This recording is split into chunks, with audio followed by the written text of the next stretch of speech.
Deux autres Québécois font la course de façon régulière en Formule Atlantique. Et il s'agit de Christophe Beauvais et de Stéphane Roy. Nous avons préparé un reportage à leur sujet. On compte 5 Québécois parmi les 7 pilotes canadiens qui courent en Formule Atlantique cette saison. Christophe Beauvais a fait ses débuts dans la catégorie l'année dernière à Montréal. En 2000, RDS Motorsport lui offre un programme complet. Formé à l'école de pilotage Jim Russell, Beauvais est un athlète confirmé. Si je regarde un petit peu les 7-8 dernières années, j'ai fait de la compétition en ski alpin. Après, je suis passé au vélo de montagne, la descente en vélo de montagne, puis j'ai commencé la course automobile en 98. Dans la vie de tous les jours, Christophe Beauvais dirige une PME de plus de 200 employés.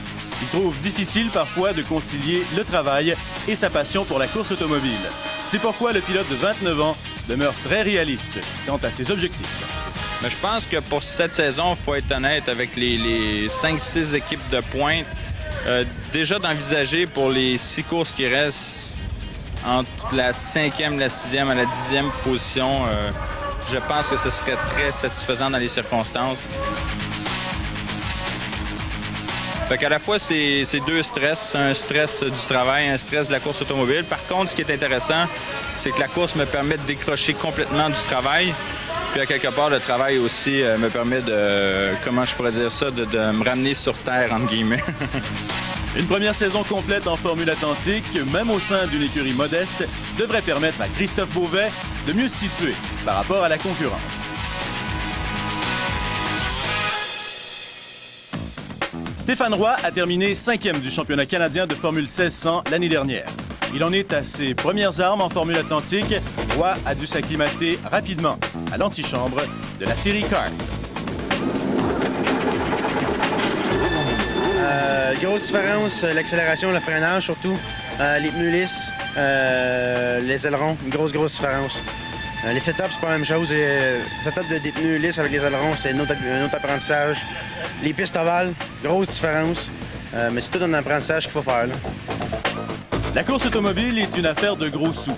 Et sans appui financier conséquent, un pilote, aussi talentueux soit-il, peut difficilement se faire valoir. La plupart des pilotes québécois se trouvent dans cette situation.